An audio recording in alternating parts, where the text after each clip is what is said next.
Hey guys, Zinno here coming up on A to Z. The change is official. There's more trouble coming from the Hawks. And how much is Dansby Swanson really worth? That's next, right here on A to Z. This is A to Z with Mark Zinno, part of Locked On Sports Atlanta. How did we get here? If you're not the number one pick, guess what? You have no guarantee. That's where you are. And it starts. Does that make me a genius? Yes. Now.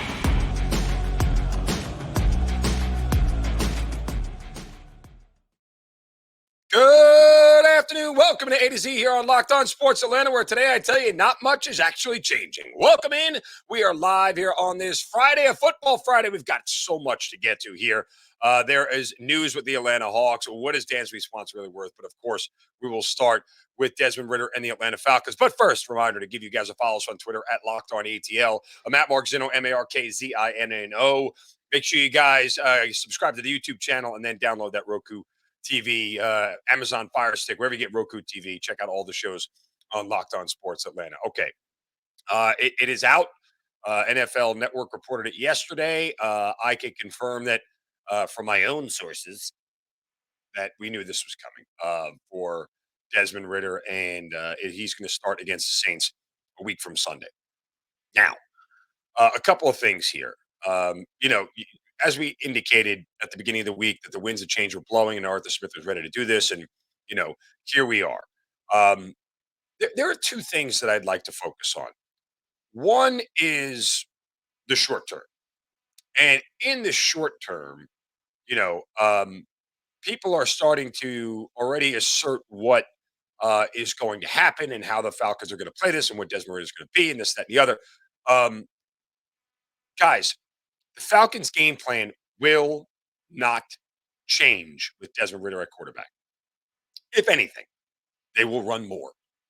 If anything, they will be more conservative and more likely not to put a rookie quarterback who's on the road in a very hostile environment against your rival in situations that he can make mistakes.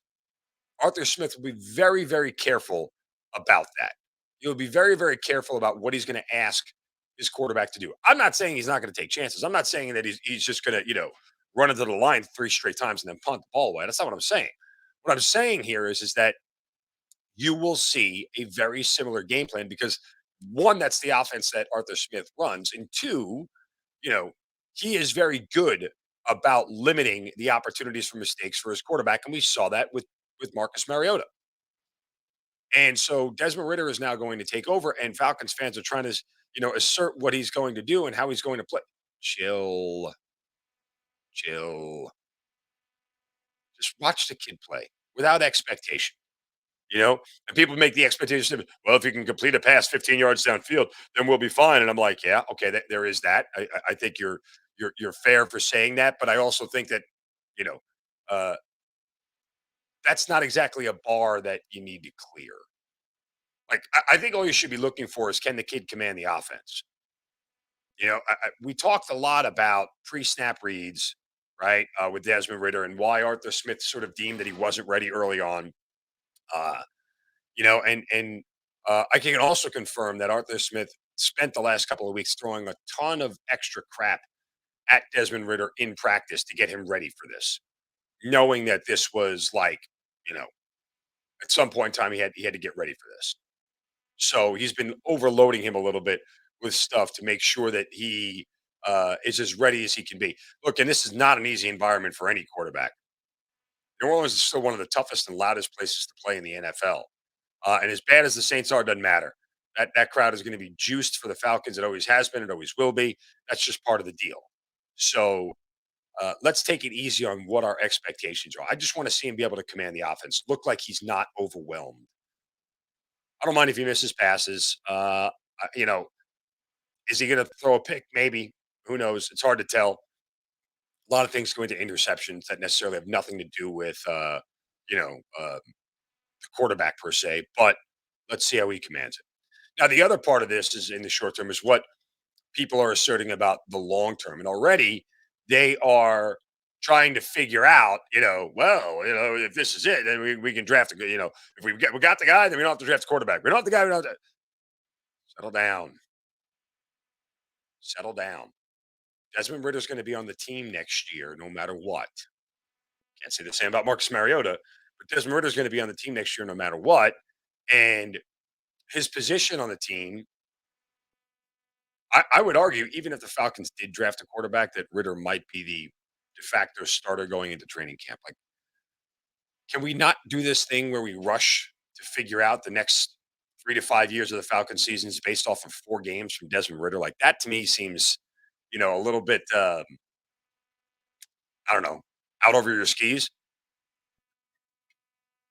Just feels that way to me. Like, I'm not sure why we have to have this decision made now. Can just take these 4 games in a vacuum of these 4 games and not try to make any grandiose assumptions about where this team is and what the future looks like and how they're going to draft people and everything else.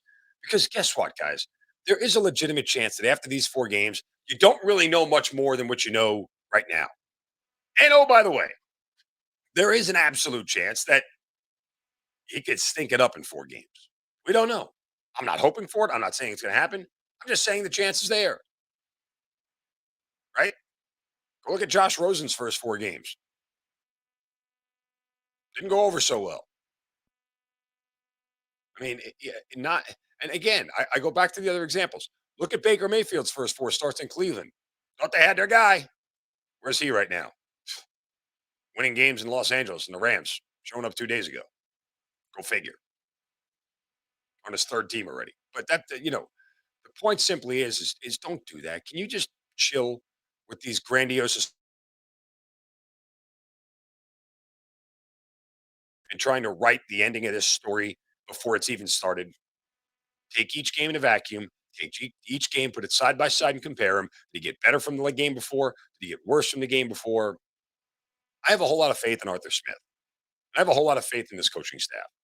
And whatever will be, will be. But if it's anything that I've learned from being around Arthur Smith this year, the guy is really, really smart and he's very, very calculated. And he is always a step ahead of where most of the other people are around him. You're not going to catch Arthur Smith napping. Those things are going. Those instances will be very, very rare. You won't see that all that often. And I only say that to remind everybody that he's got this. Arthur Smith has got this. Whether Desmond Ridder is there or not, yes. And is it fair to say that look, if they get this right, they can be really set up well for the future for a quarterback you're not paying crap to for the next 4 years or at least the next 3 years after this year. That you can really build a team around him in a short amount of time. Yes. 60, 90 million in cap space, whatever the hell the number is, and a quarterback. If they figure this out, guess what? Yes, they'll be in good position. That's fair to say, but I wouldn't go any further than that. Like, pump it a little bit and just let this thing unfold over the next 4 games for what it's worth, and we'll figure it out from there. You don't have to. You don't have to have any definitive answers by the time the end of this regular season is there. All right, we got to get to the Hawks here in a moment. First, a word from our friends at betonline.net. Fastest and easiest way to check in on all your betting needs. Find your favorite sports and events at the #1 online source for odds, lines, and games. You can get news and reviews of every league. NFL, you got college bowl season coming up. Of course, you got Major League Baseball, NBA, NHL, combat sports, esports, and even golf. BetOnline continues to be the top online resource for all your sports wagering information, live in-game betting, podcast scores. They've got you covered with all of it. Head to BetOnline today or use your mobile device to learn more about the action that's happening today. BetOnline, where the game starts. If you were betting last night on the Raiders, you were on the wrong side. Don't bet with the public, folks. Bad idea. All right. We get the news that Dejounte Murray is going to be out for the next 2 weeks. And this is a Hawks team right now that doesn't look good. Let's just leave it at that. And it's interesting because I've sort of pointed this out. And I've pointed it out a lot during the very beginning of the season. And while Trae Young's numbers look very similar to what we'd expect them to, I told you Trae Young was averaging 27 points and 9.5 assists, you'd be like, yep, that's our guy. You wouldn't be wrong. However, this year, I have pointed out how bad his shooting has been. And it has been bad. And I began to wonder and ponder at the beginning part of this year how much longer Trey was going to put up with this, that his shooting was going to be this bad before he went to the coach and basically said, I want the ball back in my hands. Because they brought Dejounte Murray in with the expectation was Trey didn't have to be with the ball in his hands that much. He could be off ball. He could play a little bit more defense. And to a certain extent, some of that has happened. The Hawks are better on defense, 14th, as a matter of fact, overall. Um, and that's better from 26th where they were a year ago. So there is that. But I wondered how Trey was going to react to the fact that if he kept struggling, what was going to happen. Now, unfortunately, we're going to find out because Dejounte Murray's out for the next 2 weeks, and let's see what this offense looks like and everything else. But all this is still coming under the cloud under the fight between Trae Young and Nate McMillan over the rehab of his shoulder. And who knows if there was more going on there. It wouldn't shock me if there was more going on there from the standpoint of it did have something to do with what was going on in the court. Trey wasn't feeling good about his shoulder, just said, screw it, I'm not playing. I, I think there's more. I shouldn't say it. I feel like there could be more than what we are 100% accounting for behind the Trae Young, Nate McMillan feud, momentary feud, we'll call it. But let's watch over the next 2 weeks what happens because I think this will be very telling. I think that we will begin to see exactly what Trae Young without Dejounte Murray looks like. And does it look like last year? Does their defense fall off over the next 2 weeks? Let's see if everything reverts back to where it is. Does Trae Young shooting get better? Maybe. Does the defense pay the price for it? Probably. And John Hollinger, who covers the NBA for The Athletic, took a deep dive into the Hawks, and it was, I'll call it scathing. Listen, it wasn't complimentary. I'll say that much. He sort of maligned what the Hawks have done. Um, he said if Trae Young's going to perk up this season, now would be a good time to start. The Hawks played their past few games on a roster pickle that has left them virtually devoid of NBA forwards. With DeAndre Hunter, John Collins, and Justin Holiday all in the lineup, they've had Bogdan Bogdanovic for only 3 games. Even at full strength, Hunter and Holiday have struggled mightily all year long. And then he says that John Collins is basically a bystander at this point. Hunter has floundered since signing a $90 million extension. The Holiday brother defends, but Justin is shooting 39.4% and Aaron 41%. Jalen Johnson hasn't been ready. Two-way wing Jared Culver defends and plays with energy, but can't shoot either. I mean, he was really laying into the Hawks roster construction and the entire team, and then continues to go on how bad about Trae Young shooting is. I've said it's going to be a problem all year long. We're going to find out. And if Trae gets right, and Trae starts to feel better again, you will not see Dejounte Murray come back into the same role. Plain and simple. Why? Because what do we do in the NBA? Cater to stars. Plain and simple. That's what we do. And that's what coaches do. And you're going to find out how quickly how little clout Nate McMillan actually really has. That is where this thing feels like it is headed. That is where it feels like, whatever develops over the next 2 weeks can easily be a harbinger of what the rest of the season is going to look like. And it ain't pretty. It's been a tough week for Trae. It's been a tough week for the Hawks. And they get blown out by the Knicks. They get a game against the Nets tonight. And I would have bet, and I'm just going to take a look real quick here, because I would bet that Trae Young has one of his 35-point nights. My guess is Trae Young looks like he did that night against Sacramento when he had his best shooting game of the year. I'm just kind of curious. I want to see what his point total prop is for the game tonight because it might be a little bit lower after the night that he had. Trae Young's at 31 and a half. I call it a gut feeling. Think he goes over. Think he goes over. Just call it what you want. If he has a normal shooting night like he did, and I keep going back to that night, by the way, um, with the game against Sacramento, because that was Trey's best night of the year overall. Like when you look at the games that he's played and how poorly he shot overall, remember, this is a guy that's shooting 28.9% from three. That is not good. For a 35% career 3-point shooter, for him to be this low is really, really bad. And when he played that game against Sacramento, that was the night before Thanksgiving. Okay. 11 of 19 from the field, 57.9%, 4 of 7 from three. And that was the most threes he's made in a game all year long, is four. He had 35 that night.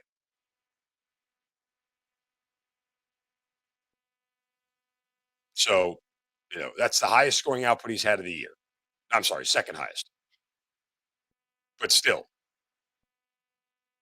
it's those kind of games that Trae Young has. And let's see where he goes with Dejounte Murray out of the lineup and what this team looks like. I think their defense suffers for it a little bit, but I still think overall they are going to be better off offensively, and Trae may be better off offensively. Want to appreciate and thank you guys for making Locked On Falcons your first listen with the Desmond Ridder news out there. You got to check out Locked On Falcons for your next listen. Check out the Locked On Sports Today podcast.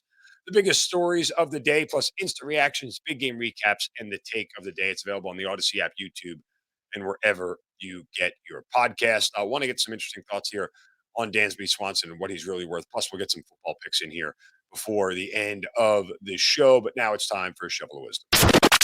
Brace yourselves, because it's time for the Shovel of Wisdom.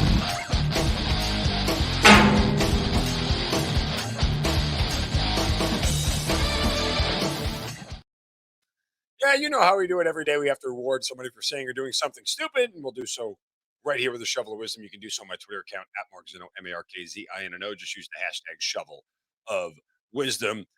And today, my shovel goes to Albania. I say the country of Albania, but also one specific individual whose name I probably am going to butcher and mispronounce. Izmir Smajlaj, whatever. Anyway, let's call him Izmir. Izmir snuck his way into the Olympics. Huh? Yeah. Izmir snuck his way in. Here's how. A long jumper and two officials from Albania could face bans because they submitted false information that helped an athletes get a spot into the Tokyo Olympics last year. And the Athletics Integrity Unit said Friday that long jumper Izmir Smajlaj and Albanian Track Federation President Gregi Ruli, Albanian names, and General Secretary Nicolin Dionisi will face disciplinary offenses over a competition held in Albania in May of 2021, 2 months before the Tokyo Olympics. Smajlaj was named the competition winner with a national record jump of 8.16 meters. Well, according to the Athletics Integrity Unit, that was false information. Smajlaj's result wasn't good enough to qualify the Olympics outright, but he got a place under the universality rule that allows countries to send one male and one female to the Olympic track events. Those athletes have to apply with their evidence of their technical level and experience of international events to persuade officials to grant them a spot. Smajlaj jumped 7.86 meters and failed to qualify for the finals. Well, the AIU said Albania is one of 7 countries on a competition manipulation list, along with Turkey, Uzbekistan, Moldova, Georgia, the country, not the state, Kyrgyzstan, and Armenia. Why are they all from the same part of the world? Cheaters. How in the hell did the Olympics even let somebody sneak their way in? Like, shouldn't you have better record keeping? At least I thought they would. What do I know? But yeah, sneaking into the Olympics. All right.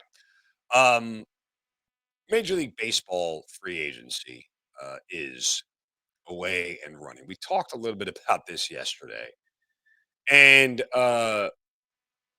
Well, here we go.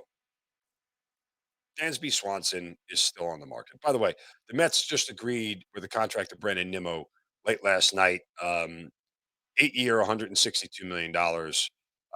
And they continue to stack up players, as do the Phillies.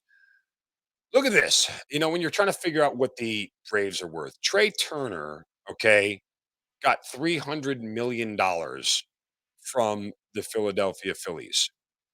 Xander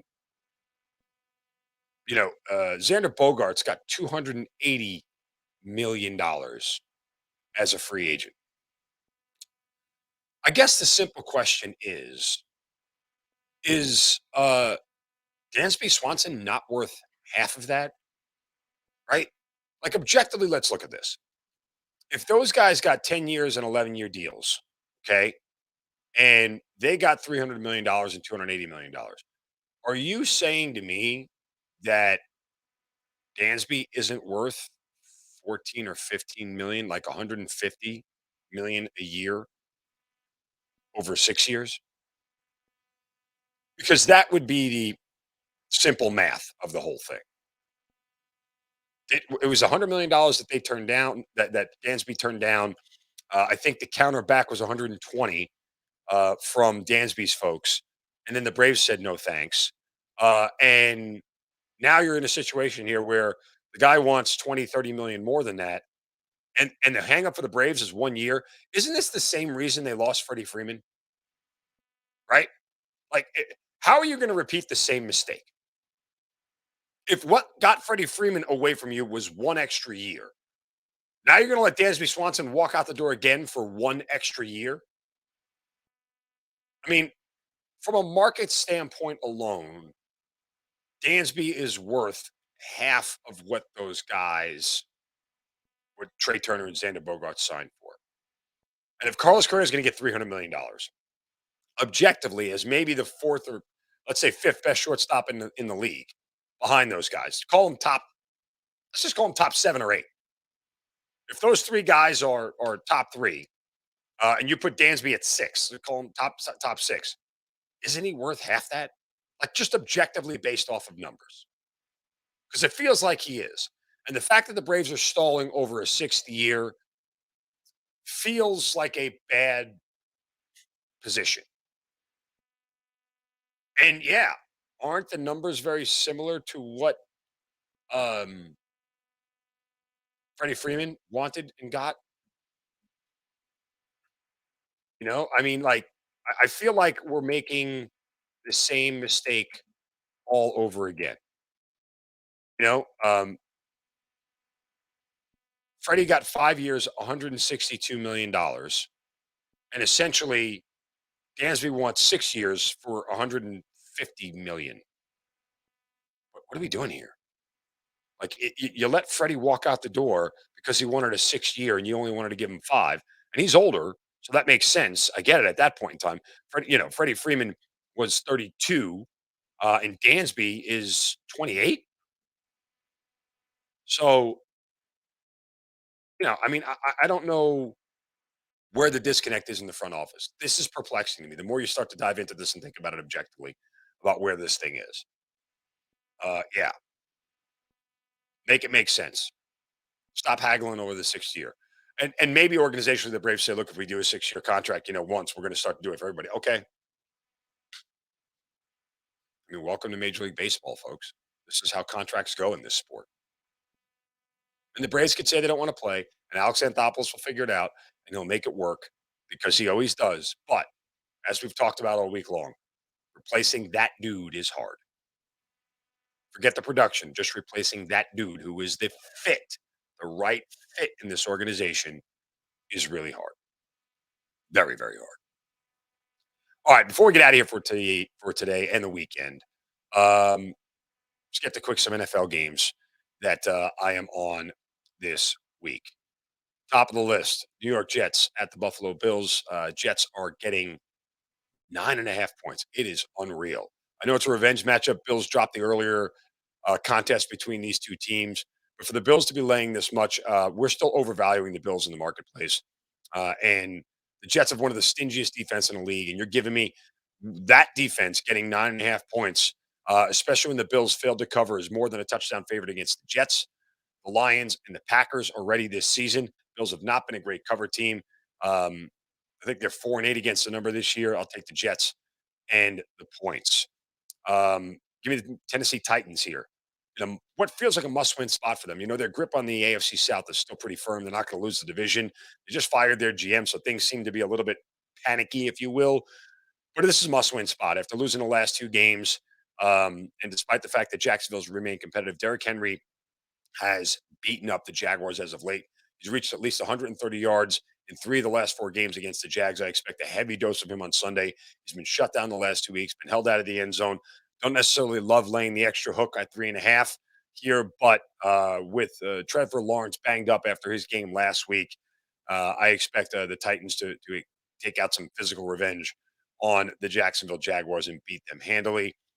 Slight lean, by the way, to the New York Giants as well at home, as long as you get the number at 7 against Philadelphia. Philadelphia has not been great this year against the number, just 1-4 on the road. Giants are 9-3 against the number overall. Finally, one of my favorite plays of this week, and this one feels really, really sharp to me, is Carolina on the road in Seattle. Seahawks are making a playoff push. They got this great offense, but this is a Panthers team that's rounded into form on defense. Over the last 3 games, they've allowed just 11 points per game and have sacked the opposing quarterback 11 times over the last 3 games. Sam Darnold was efficient last week. He'll see more success on offense this week, and so will Donta Foreman against the second worst rush defense in the league. I know the Seahawks are good on offense, but they've been corralled by good defenses this year. I think Carolina does that. I would take Carolina plus the 4.5 and sprinkle a little bit on the money line as well. Oh, by the way, Army Navy this weekend, enjoy it. It is absolutely the best college football game of the year. Don't at me. I don't care what you don't like about the triple option. It is absolutely amazing. Go Army, beat Navy. That said, I think Navy wins this one and covers the spread. Don't say that out loud to anybody because I don't want to say that. But just go enjoy it. I hope Army sings second. We'll be rooting for the Black Knights all the way. They could become bowl eligible with a win here. Giggity, giggity. So let's go, Army. You guys have a wonderful weekend. Enjoy all the football. And we'll be back on Monday for another edition of A to Z. You guys have a great weekend. Don't take the crap from anybody. See ya.